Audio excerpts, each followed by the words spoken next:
حضرت امیر معاویہ رضی اللہ تعالیٰ عنہ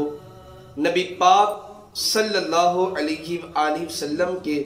ظہور نبوت کے 8 سال پہلے مکہ میں پیدا ہوئے، اور آپ رضی اللہ تعالیٰ عنہ نے مقام حدیبیہ پر اسلام قبول کیا۔ اور اگر آپ کی خصوصیات کو دیکھا جائے تو آپ کاتب وحی ہیں، آپ کی خصوصیات کو دیکھا جائے تو آپ صحابی ہیں، آپ کی خصوصیت کو دیکھا جائے تو آپ کی والدہ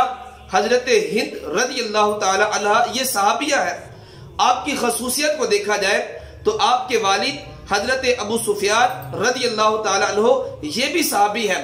آپ کی خصوصیت کو دیکھا جائے تو آپ کی بہن حضرت ام حبیبہ رضی اللہ تعالی عنہ یہ حضور کی ازواج میں سے شامل ہیں۔ اور اگر آپ کی خصوصیت میں سے دیکھا جائے تو آپ مجتہد ہیں،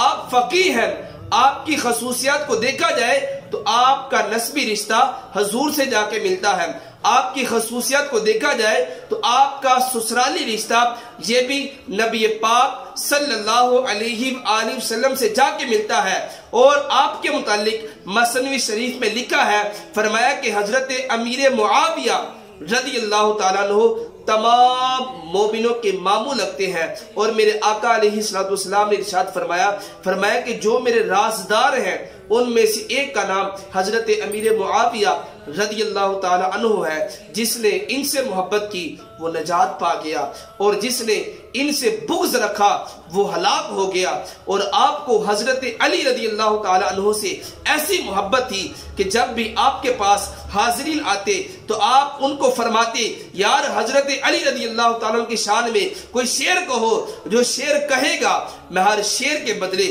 1000 دینار دوں گا۔ جب وہ شعر کہتا آپ دینار عطا کرتے اور پھر فرماتے کہ علی کی شان تو اس سے بھی زیادہ ہے۔